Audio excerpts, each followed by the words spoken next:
नमस्कार, मैं अशोक कुमार पांडे और स्वागत है आपका टीसीएच पर। आज एक बार फिर हमारे साथ हैं मेजर जनरल यश मोर। सर नमस्कार, बहुत बहुत दोबारा स्वागत आपका। नमस्कार रशिया अशोक के जी। राष्ट्र जी। रशिया के राष्ट्रपति पुतिन साहब आए, 24 घंटे हिंदुस्तान में रुके और ढेर सारे समझौते हुए। इस बार एक खास बात यह हुई कि बाकायदा जो हमारे फॉरेन मिनिस्ट्री के जो हमारे स्पोक्स पर्सन हैं, उन्होंने एक विजुअल बना के दिया कि क्या क्या हम समझौते हुए हैं।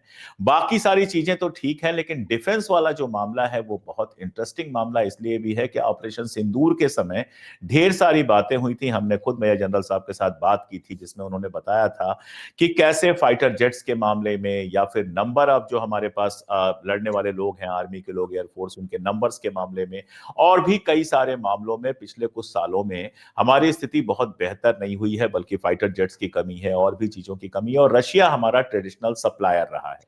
अब जाहिर सी बात है कि डिफेंस के मामले जो होते हैं हमारे जैसे लोगों को थोड़ा कम समझ में आते हैं। कारण यह है कि हमने कभी जिंदगी में बंदूक नहीं चलाई, तो फिर आप फाइटर जेट की बात करेंगे, मशीन गन की बात करेंगे, तो हम कितना बता पाएंगे? हम नंबर्स बता पाएंगे, थोड़ा बहुत बता पाएंगे। लेकिन यश मोर साहब, मेजर जनरल यश मोर साहब न केवल आर्मी में लंबे समय तक बेहद जिम्मेदार जगहों पर रहे हैं, बल्कि वैसे भी नेशनल इंटरनेशनल जो ये मुद्दे हैं, हथियारों से जुड़े हुए, वॉर से जुड़े हुए, डिप्लोमेसी से जुड़े हुए, इनको बहुत कायदे से समझते हैं। अगर आप लोग इनका चैनल देखते होंगे रेगुलर, तो मैं खास तौर पे कहूंगा स्टूडेंट्स के लिए और जिन लोगों का इस तरह की चीजों में इंटरेस्ट है, उनके लिए बेहद बेहद जरूरी चैनल है। उसको सब्सक्राइब कीजिए और रेगुलर देखिए, और बीच बीच में हम भी बुलाकर उनसे इनपुट्स लेते रहते हैं। तो जैसे मेरी आदत है कि सर मैं कोई सवाल नहीं पूछूंगा, पहला आपके कमेंट से शुरू होगा कि रक्षा मामलों में, खासतौर पर डिफेंस के मामले में, ये जो यात्रा है वो कितनी इंपॉर्टेंट हो सकती है। इसलिए भी कि रशिया के पास खरीदार की कमी है। यूरोप ने उसका पूरी तरह से बहिष्कार किया हुआ है, बाकी लोग भी अमेरिका के डर से नहीं खरीद रहे हैं। और हमें हथियारों की कमी है, हमें हथियारों की जरूरत है। तो इसको आप कैसे देखते हैं? इसमें जो समझौते सामने आए उनको कैसे देखते हैं? टेक योर टाइम, हम डिटेल में आपसे समझना चाहते हैं। थैंक यू अशोक जी। हमेशा अच्छा लगता है मुझे आपसे बात करके और आपके चैनल में आके और आपके साथ कोलैबोरेट करके, क्योंकि आज जो है खास तौर पे युवा पीढ़ी के लिए बहुत कम सोर्स ऐसे मिले हैं, बचे हैं, जहां पर आपको ऑथेंटिक, अनबायस्ड आपको एनालिसिस मिल जाए मुद्दों की। और हमेशा देश हित में बात करते हैं, क्योंकि देश से ऊपर कुछ नहीं है। रशिया बिल्कुल। को लेके अगर मैं कहूं आपको, तो टाइम टेस्टेड फ्रेंडशिप है हमारी रशिया के साथ। हमारा ऑल वेदर फ्रेंड रहा है रशिया, इसमें कोई दो राय नहीं है। पिछले आजादी के बाद अगर देखो, मुड़ के पीछे मुड़ के देखो, तो एक देश जो भारत के हमेशा काम आया है मुश्किल में या रक्षा संबंधित चीजों को, तो रशिया है। पहले यूएसएसआर, फिर रशिया।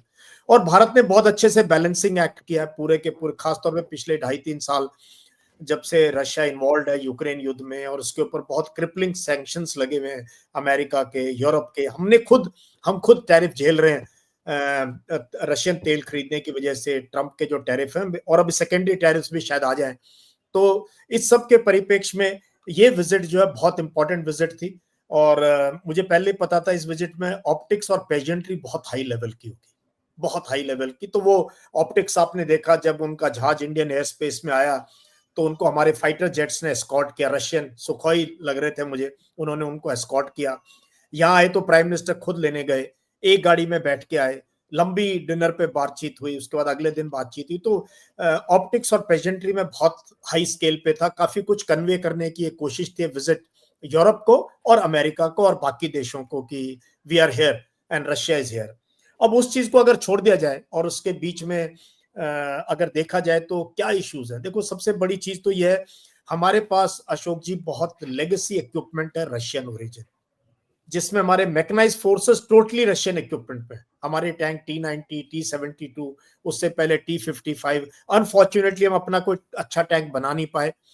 अर्जुन टैंक की अपनी एक कहानी है, किसी दिन और बताऊंगा, हम सक्सेसफुली उस मॉडल को अपना नहीं पाए। तो हमारा उसके बाद जो मैकेनाइज्ड इन्फेंट्री है, उसमें पहले BMP-1 थी, फिर BMP-2 है, उसके जितने वेरिएंट्स हैं पूरा का पूरा रशियन इक्विपमेंट है। और मैकेनाइज्ड फोर्सेस किसी भी देश की जो है एक सबसे बड़ी मार इन्फेंट्री के साथ, मैकेनाइज्ड इन्फेंट्री, वो सारी की सारी रशियन इक्विपमेंट पे है। हमारी एयरफोर्स आपको पता है मिग सीरीज है हमारा। उसके बाद हमारी जो ट्रांसपोर्ट सीरीज है IL-76 है, हमारा AN-32 है, AN-12 है, हेलीकॉप्टर फ्लीट भी काफी कुछ है, रशियन ओरिजिन है। हमारी आर्टिलरी का काफी जो पुराना इक्विपमेंट है, एम्यूनिशन है, वो रशियन ओरिजिन है। हमारी नेवी बहुत कुछ रशिया के ऊपर डिपेंडेंट, आपको पता ही है, एयरक्राफ्ट कैरियर से लेके missile systems, early warning systems Russia पे डिपेंडेंट है। तो एयरफोर्स, आर्मी, नेवी तीनों का जबरदस्त डिपेंडेंसी है रशिया के ऊपर। तो एक तो है इक्विपमेंट के साथ, रशिया के साथ क्या होता है, TOT आती है, ट्रांसफर ऑफ टेक्नोलॉजी।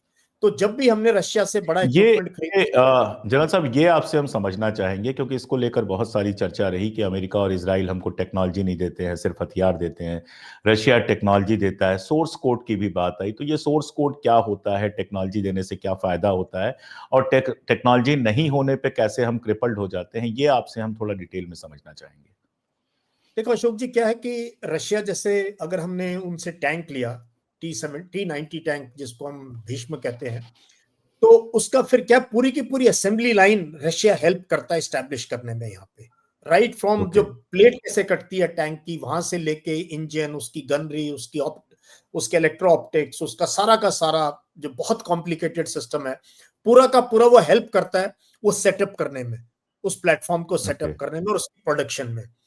जो हम अमेरिका से इक्विपमेंट लेते हैं, इसराइल से इक्विपमेंट लेते हैं, एक तो महंगा बहुत है, बहुत ज्यादा महंगा, मतलब आप कॉस्ट कंपेयर नहीं कर सकते रशियन इक्विपमेंट और अमेरिकन, इजरायली या वेस्टर्न इक्विपमेंट की आप बात करें, हम जो बाकी देशों से खरीदते हैं, तो सस्ता होता है। और ये ट्रांसफर ऑफ टेक्नोलॉजी आता है पूरा का पूरा, तो हम अपने यहाँ बनाते हैं। कुछ चीजें नहीं बना पाते, वो हमारी अपनी कमजोरी है, जैसे मेटलर्जी में हम कमजोर हैं, इंजन बनाने में हम कमजोर हैं, और कई ऐसे खास उसमें पुर्जे होते हैं जो हम, हमारी इंडस्ट्री नहीं बना सकती है, वो हम इंपोर्ट करते हैं और यहाँ असेंबल करते हैं। तो काफी हद तक हमारी इंडस्ट्री को, हमारे PSU जो मैन्युफैक्चरिंग जहाँ होती है, उसको बहुत फायदा होता है, जॉब्स क्रिएट होते हैं, पूरी असेंबली लाइन तैयार हो जाती है। तो ये रशियन मॉडल का एक सक्सेसफुल उदाहरण है। एक्चुअली हम चाहते तो उसके बेस पे हम अपनी प्रोडक्शन बढ़ा सकते थे पिछले सालों में, बट समहाउ वो हो नहीं पाया।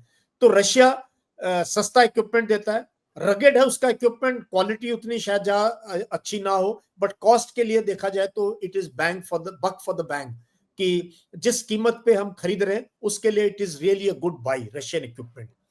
लेकिन बाद में ये नहीं है कि सब बिल्कुल बहुत सुंदर है।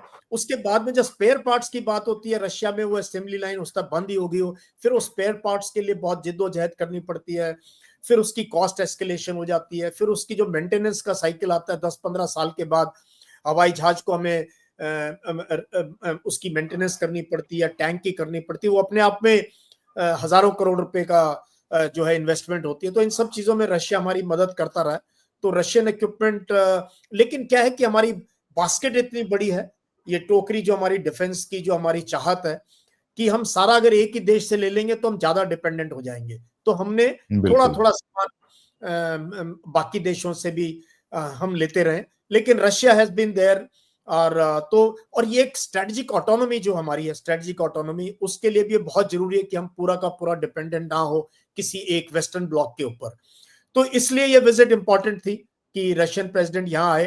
तो उन्होंने, देखो 2-3 चीजें इसमें, S-400 आपको पता है सिंदूर के बाद उसको प्रोमिनेंस में आया कि एयर डिफेंस का बहुत जबरदस्त सिस्टम है। अमेरिका चाहता नहीं था हम ये खरीदें, उन्होंने बहुत हमको प्रेशराइज किया कि आप रशिया से मत लो, हम हमारा पैट्रियट ले लो, हमारा एयर डिफेंस हमने नहीं लिया, हम रशिया के पास गए। अब जो है फाइटर जेट्स की आपने बात की, तो दर्शकों को बता दूं कि हमारी जो सैंक्शन स्ट्रेंथ है, जो गवर्नमेंट ऑफ इंडिया की पुरानी है, बहुत पुरानी, आज की अगर हम सिक्योरिटी एनालिसिस करेंगे तो हो सकता है ये स्ट्रेंथ हमें और बढ़ानी पड़े। तो सचमुच में अगर हम पावर बनना चाहते हैं, एयर पावर अपने रीजन में, तो हमारे 42 स्क्वाड्रन्स हमारे पास होने चाहिए। अब वो 33, 35, 34 के आसपास हमारी स्ट्रेंथ है, और एयरफोर्स को बहुत जरूरत है अच्छे हथियार, अच्छे फाइटर जेट्स की। जो हमारा तेजस है, आपको पता है इंजन हमें अमेरिका से आना होता है, उसकी परफॉर्मेंस वो उस लेवल का 5th जनरेशन फाइटर नहीं है, मेन स्टे नहीं हो सकता तेजस, उसके लिए हमें नेक्स्ट लेवल का इन्वेस्टमेंट करनी पड़ेगी या कोलैबोरेशन करनी पड़ेगी। तो India is looking for new fighter jets. तो उसमें क्योंकि राफेल तो ऑलरेडी है, F-35 अमेरिका चाहता है हमसे ले, फ्रांस भी चाहता है हमसे ले लें, बहुत सी कंपनियां उस होड़ में। तो उसमें रशिया ने क्या किया है, Su-57 ऑफर किया है। उस पर क्या बातचीत हुई है ये इतना पता नहीं, क्योंकि डिफेंस के कोई बहुत बड़े MOU साइन नहीं हुए इस विजिट में, बट डिफेंस मिनिस्टर 1-2 दिन पहले आ चुके थे, और सीडीएस लेवल पे एयर नेवल आर्मी चीफ के लेवल पे, रक्षा मंत्री के लेवल पे अलग अलग तरीके से रशियन डेलीगेशन की मीटिंग्स होती रही हैं रक्षा सौदों को लेके। तो चाहे हम ना भी खरीदें, अगर हम Su-57 ना भी खरीदें, लेकिन वो अगर कंपटीशन में ये काफी है वेस्टर्न कंट्रीज की को जो है डराने के लिए, धमकाने के लिए एक लीवरेज है परेशान हमारे करने पास, नहीं हम तो रशिया के जी। पास चले जाएंगे। और Su-30 हमारा एक्चुअली तो जब ये रफेल लिया तब भी इस डिसीजन के ऊपर पीछे मुड़ के देखा जा सकता है कि ये लेने की जरूरत थी या नहीं, या हम Su-30 को ही अपग्रेड कर देते। एक रफेल की कीमत में 3 या 4 Su-30 आ जाते, इतना फर्क है कीमत में। तो Su-57 को लेके एक मुझे लगता है कि even if it is in contention तो भी एक बहुत बड़ी बात है। तो भारत क्या खरीदेगा मुझे पता नहीं आगे जाके। तो एयर डिफेंस इक्विपमेंट को लेके है, हमारी जो टैंक और बीएमपी फ्लीट है उसकी मॉडर्नाइजेशन को लेके है, और नेवी के भी आपको पता ही हमारे एयरक्राफ्ट कैरियर की रिफर्बिशमेंट वगैरह, और रशियन इक्विपमेंट, मिसाइल सिस्टम्स हैं, अर्ली वार्निंग सिस्टम्स उनके ऊपर लगे हुए हैं। तो ओवरऑल जो है रशिया के साथ बहुत इंपॉर्टेंट है कि हम ट्रांसफर ऑफ टेक्नोलॉजी में बात करें, उनके पास क्या नया हम खरीदें। और रशिया को इस टाइम ना डॉलर्स की बहुत सख्त जरूरत है। वैसे एक आया कि रूबल ट्रेड होगी, बट कितनी होगी मुझे पता नहीं है। बट रक्षा सौदों में रशिया नीड्स हार्ड करेंसी, और हार्ड करेंसी डॉलर है, तो वो भी उसको चाहिए हमारे से। तो ये दोनों देशों के लिए, और ये एक तरीके से ट्रंप और उसकी एडमिनिस्ट्रेशन को और यूरोपियन कंट्रीज को ये भी दिखाना जरूरी था कि जहां तक हमारी डिफेंस नीड्स का सवाल है, भारत वो करेगा जो हमारे हित में है, और हम किसी के प्रेशर से कोई सामान नहीं खरीदेंगे अगर अगर हमें जरूरत नहीं है और कॉस्ट इफेक्टिव नहीं है। अशोक जी, इसको एक चीज बस पूछनी थी, क्वालिटी को लेकर बहुत सवाल पहले भी उठे हैं। MiG जो हमारे मिक्स हैं उनको लेकर सवाल उठे हैं, बहुत सारे एक्सीडेंट्स हुए हैं उनके। तो रशियन क्या वाकई जो आपने काफी कुछ बताया है, लेकिन खास तौर पे मिग के संदर्भ में समझना चाहूंगा कि क्या ये बहुत पुराने हो गए हैं इसलिए ऐसा हो रहा है, या इनकी क्वालिटी में कोई प्रॉब्लम है जिसकी वजह से बहुत लोगों ने सवाल उठाया कि रशिया से हथियार हमको इतने ज्यादा नहीं खरीदने चाहिए। नहीं, ये बहुत जबरदस्त फाइटर है। जिन लोगों ने ये जहाज उड़ाया है वो आज भी इस जहाज की कसम खाते हैं। बहुत से एयरफोर्स पायलट्स को मैं जानता हूँ, रिटायर्ड को। एयरक्राफ्ट में कोई कमी नहीं है, लेकिन देखो 60s की टेक्नोलॉजी है। आप सोचो यहाँ इस देश में 10 साल में हम अच्छी भली जो है 4 व्हीलर को हम कहते हैं इसको रिटायर कर दो। तो आप सोचो जो 40 साल 45 साल से एयर फ्रेम चल रहा है उसकी क्या कंडीशन होगी। और जितना मर्जी आप उसको अपग्रेड करते रहो, कहीं ना कहीं कोई कमी रह जाती है। इसलिए उसमें बहुत एक्सीडेंट हुए मिग सीरीज के अंदर। बट इक्विपमेंट में जो उसके बाद जो इन्होंने इंप्रूवमेंट किया, सुखोई के अंदर कोई प्रॉब्लम नहीं है। It's one of the best fighters, जबरदस्त है। फॉर द कॉस्ट बहुत बढ़िया नेगोशिएशन थी जब हमने Sukhoi 30 MKI means mark India के लिए स्पेसिफिकली बनाया गया वो जहाज। भाई हमारी कंडीशंस को, हमारे पायलट्स गए वहां, हमने स्टडी किया, हमने कहा भी इसमें हमें ये इंप्रूवमेंट चाहिए, रशिया ने वो सारा करके दिया। तो ऐसी टैंक्स को लेके हमारा मेन स्टे आज मेन बैटल टैंक हमारा अर्जुन नहीं है, T-90 भीष्म है जो इंडिया में बन रहा है। तो उसकी सारी की सारी पूरा का पूरा रशियन सिस्टम है, हर चीज रशियन है उस टैंक के अंदर। तो इसलिए जो है मैं ये नहीं कहूंगा कि क्वालिटी खराब है। क्वालिटी जो हम बनाते हैं अनफॉर्चुनेटली अशोक जी थोड़ा सा उतनी अच्छी नहीं है क्वालिटी हमारी मैन्युफैक्चरिंग की। बट जो ओरिजिनल रशियन इक्विपमेंट है उसकी क्वालिटी में कभी भी कोई ऐसी बात नहीं हुई कि क्वालिटी बहुत ज्यादा खराब। I think it is quite good. थोड़ा डिप्लोमेसी की बात कर लेते हैं। इधर लगातार ट्रंप जो है वो प्रेशर बनाने की कोशिश करता रहा है, चाहे वो टैरिफ का मामला हो, चाहे जिस तरह के बयान हो। और देखा हमने ये कि बहुत टैक्टिकली मोदी जी ने जानबूझकर वो सारी जगहें अवॉइड की जहां पे ट्रंप से उनकी मुलाकात हो सकती थी। G20 में नहीं गए, इसके पहले भी नहीं गए, जो गजा वाले मामले पे UN की मीटिंग थी उसमें नहीं गए, और अब पुतिन का इस तरह से स्वागत। तो अमेरिका की तरफ से कोई तीखा बड़ा रिएक्शन हो सकता है, आपको लगता है? क्योंकि अमेरिका को बिल्कुल ये जो पूरे जो आप कह रहे थे ये सारी चीजें उनको बहुत अच्छी नहीं लगी होंगी, चाहे उनका आना ही नहीं अच्छा लगा होगा, फिर जिस तरह से स्वागत हुआ है वो तो बिल्कुल अच्छा नहीं लगा होगा। हाँ एग्जैक्टली अमेरिका को बिल्कुल अच्छा नहीं लगा होगा ये पूरी की पूरी विजिट। बट देखो हमारे लिए बहुत जरूरी था बिकॉज अमेरिका बहुत अनरिलायबल होता जा रहा है। अगर यूरोप का वो नाता छोड़ सकता है अगर यूक्रेन को अपने हाल पर, ऑलमोस्ट जिस तरीके से जेलेंस्की की पहली मीटिंग में ट्रंप ने बिहेव किया उसके साथ, और जिस तरह यूरोप डरा हुआ है रशिया से, ये सारा का सारा ट्रंप की देन है। तो मैं तो शुरू से कहता रहा हूं, पिछले कुछ, अमेरिका की दोस्ती भी खतरनाक है और अमेरिका की दुश्मनी तो और भी खतरनाक है। तो इसलिए ये बहुत देखो, 150 करोड़ का देश है, कोई इग्नोर नहीं कर सकता हमारे को। ये बहुत बड़ा मार्केट है, अमेरिकन कंपनीज यहाँ बिजनेस करती हैं, तो हमें डरने की जरूरत नहीं है किसी से। और आई थिंक ये चाइना के परिप्रेक्ष्य में भी बहुत जरूरी था पुतिन का आना, पाकिस्तान के उसमें, क्योंकि सिंदूर के बाद आपको पता जियो स्ट्रेटेजिक पोजीशन कैसे चेंज हुई है। वेस्ट एशिया के लिए भी बहुत इंपॉर्टेंट था कि पुतिन का यहाँ आना। तो आई थिंक ओवरऑल हमारे देश की जो स्ट्रेटेजिक ऑटोनॉमी जो हम कहते हैं, जो हमारी नॉन अलाइनमेंट का एक तरीका रहा है आजादी के बाद से, उसके लिए इस विजिट के ऑप्टिक्स, इस विजिट की पेजेंट्री, इस विजिट की बॉडी लैंग्वेज, ये सब बहुत जरूरी था, ये दिखाने के लिए कि यस, अमेरिका को बताने के लिए, yes we can do business with whichever country we wish to. और हम जो है क्वाड के मेंबर जरूर हैं, बट हम आप अमेरिका की गोदी में नहीं है। तो ये गुड बैड सेकेंडरी सैंक्शंस लग सकते हैं ऑयल को लेके, we will wait and watch, but I think हम देश के आत्मसम्मान के लिए ये बहुत जरूरी था कि हम पुतिन को यहाँ रिसीव करें और इस तरीके से करें जैसे हुआ। ये जो पूरा डिप्लोमेसी बाई आर्म ट्विस्टिंग का मामला है, ये बहुत लंबा भारत के साथ चल नहीं पाया, दरअसल किसी के साथ बहुत लंबा नहीं चल पाएगा। और इंडिया के साथ तो पहले भी सैंक्शन ये लगा चुके हैं, सैंक्शन वापस ले चुके हैं। मुझे नहीं लगता कि सैंक्शंस बहुत लंबे सरवाइव करेंगे या उनके लिए प्रॉफिटेबल होंगे। हाँ, हमारी कुछ इंडस्ट्रीज को बहुत जबरदस्त झटका लगा है, इसमें कोई दो राय नहीं है, लेकिन सैंक्शंस बहुत लंबे समय तक ये चला पाएंगे, जितनी इकोनॉमिक्स और डिप्लोमेसी मेरे समझ में आती है, मुझे लगता नहीं है। इवन मागा के भीतर ट्रंप को बहुत कुछ सुनना पड़ा है इंडिया के खिलाफ इस तरह का स्टैंड लेने के लिए, क्योंकि मोदी जी अमेरिका के बहुत करीब जाने और उसके लिए रशिया से थोड़ी सी दूरी बनाने के लिए भी लगभग तैयार कुछ वक्त पहले तक दिखाई दे रहे थे। लेकिन सर, ऐसा लगता है कि फाइनली जवाहरलाल नेहरू ने आजादी के बाद जो डिप्लोमेटिक पोजीशन ली थी नॉन अलाइनमेंट की, लौट कर वहीं पर आना पड़ा है। ये एक्चुअली यू टर्न है हमारी फॉरेन पॉलिसी के लिए, और मिस्टर एस जयशंकर और हमारी एमईए के लिए जिस प्रकार से पिछले 3-4 साल से नैरेटिव बन रहा था हमारा, क्लियरली हम नजर आ रहे थे pro America, pro Israel lobby, और बहुत जिस तरीके से हमारा मीडिया, हम ऐसे उछाल रहे थे हमारे अमेरिका और भारत के रिलेशनशिप को लेके। आई थिंक ये स्टेप बैक था उसको लेके, और नॉन अलाइनमेंट की जो हमारी नीति है, 4 साल के बाद पुतिन की विजिट हुई है ये।